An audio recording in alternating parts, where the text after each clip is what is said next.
Man, what a week it's been. We've just went through a massive heat wave here in Victoria, and it's just been fucking unbearable to be in this room with this bright light on me, obviously lighting up my face and my setup, and then my PC running. It's got a fucking 4080 in there, and I've been playing Doom Eternal at the moment, so you can just imagine how hot it runs when I run that game at ultra nightmare settings at 1440p. So I just haven't been in this room for like the last week. I haven't been streaming, haven't been posting, and it's been really shit because I really missed it. But we've got some things to catch up on today. Now, in the last 10 or so days, I'd say a lot has been going on with three of the biggest superhero movies coming out this year being Captain America, Brave New World, no, New World Order, no, what the fuck's it called again?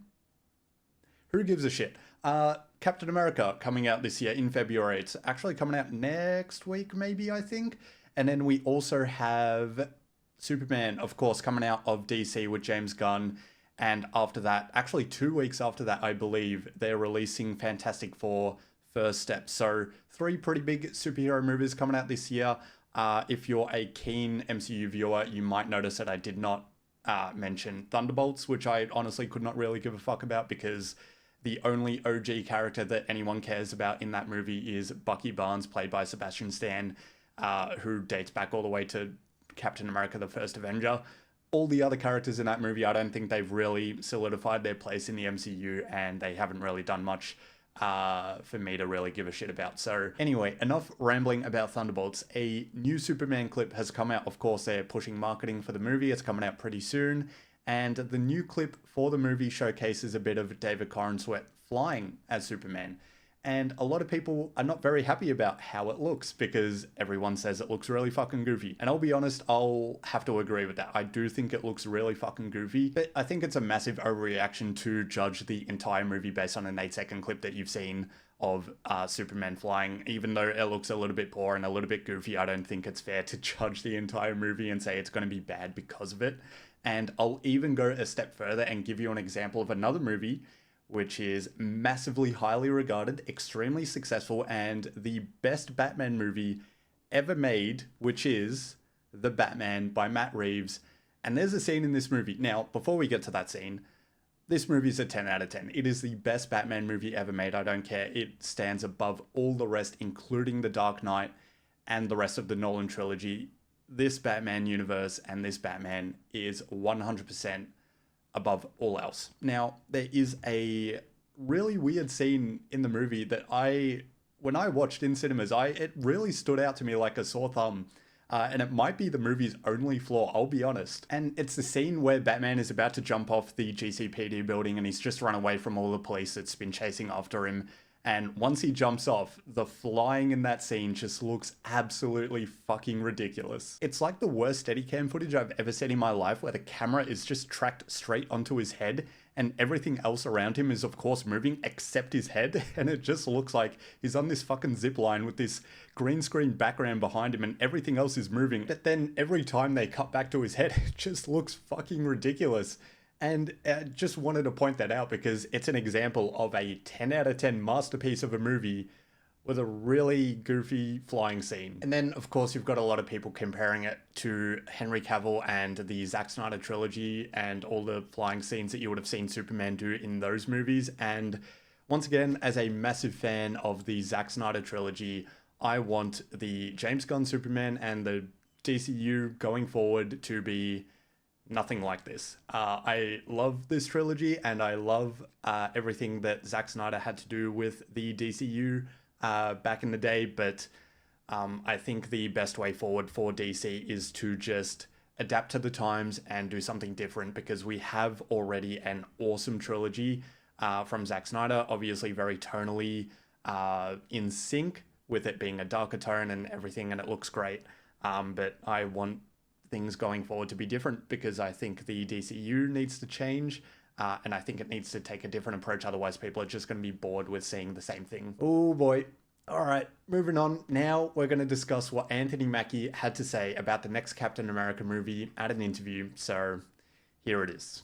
For me, Captain America represents a lot of different things, and I don't think the term, America should be one of those representations. Like, it's about a man who keeps his word, who has honor, dignity, and integrity, someone who is trustworthy and dependable. Now, a lot of people saw this clip and interpreted it as Anthony Mackie completely disregarding the America side of the character of Captain America, which of course he isn't. What Anthony Mackie is trying to explain here is that characters like Sam Wilson or Steve Rogers are people that uphold a certain set of values, morals, and characteristics, such as what he says in the clip: keeping your word, honor, dignity, integrity, trustworthiness, and dependability. These are characteristics that are not exclusive to being American. These are characteristics and morals that are universal and should be upheld by everyone. Now, for the dwindling MCU audience out there that actually watched Falcon and the Winter Soldier, you might recall a scene in which the new Captain America, who was John Walker in the show, he takes up the mantle, he becomes Captain America, and in a fight against the Flag Smashers, I believe it is, he, with his shield, with the Captain America shield, beheads someone in a fight, which is caught in broad daylight on people's cell phones, and they film it and record it and they post it everywhere. And you know what happens after that? He loses the title of Captain America. Why? Because he acted undignified in a fight and people did not like that. So he lacked the characteristics in which Sam Wilson and Steve Rogers upholds, and is why they become Captain America and is why they deserve to be Captain America. John Walker disregards those and does something undignified and loses that title. So the title of Captain America is only as good as the person that takes on the mantle, and it could be interchangeable with any fucking country. It could be Captain Australia or Captain fucking Afghanistan. You would want the person that takes on the mantle to hold those values. And another part of this controversy that a lot of people are bringing up is that Chris Evans, who played Captain America before Anthony Mackie, said pretty much the exact same fucking thing in an interview. Well, to me, I'm not trying to get too lost in the American side of it. This isn't a flag-waving movie. It is red, white, and blue, but it just so happens that the character was created in America during the wartime when there was a common enemy, even though it is Captain America. I've said it before in interviews, it feels more like he should just be called Captain Good. You know, he was created at a time when there was this undeniable evil, and this guy was kind of created to fight that evil.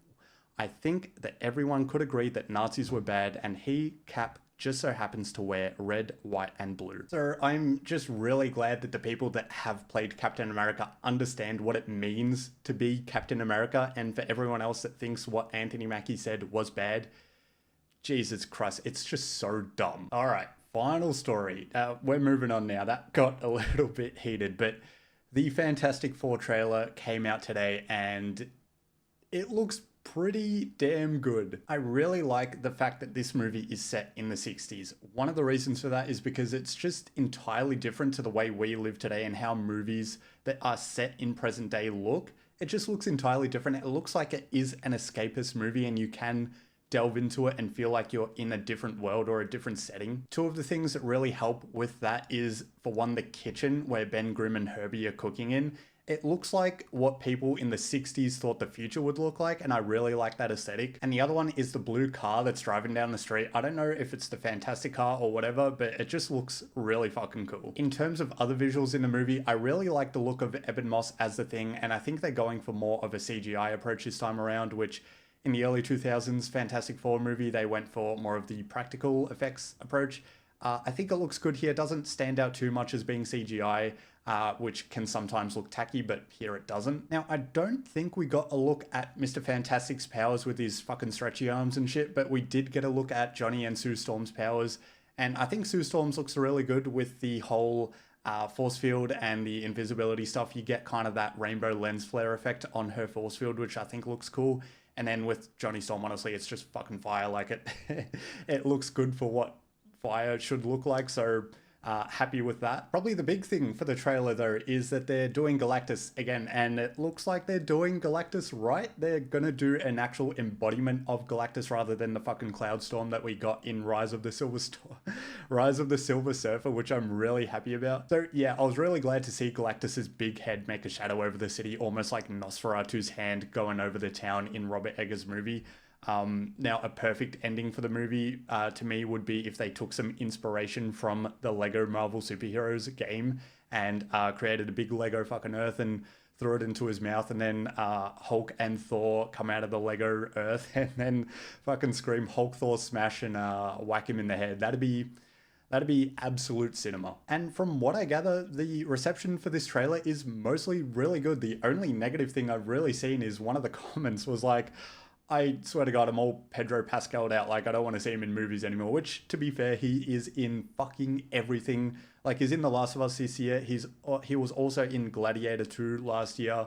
And he's, of course, going to be in Fantastic Four. So he is in a lot of things. And it is getting a bit much. There's a bit of a Pedro Pascal oversaturation at the moment, but honestly, he is just a really good actor. So I can't be mad at seeing him and him being Mr. Fantastic. So anyway, my prediction for the 3 Marvel movies coming out this year. Now, we are on the heels of Deadpool and Wolverine, which everyone thought was really good and really enjoyed, and everyone was like, oh, the MCU's back. So my prediction for Captain America is going to be, oh, we're definitely not back. And then for Thunderbolts is, we're so not back. We are in the fucking dumps with that movie.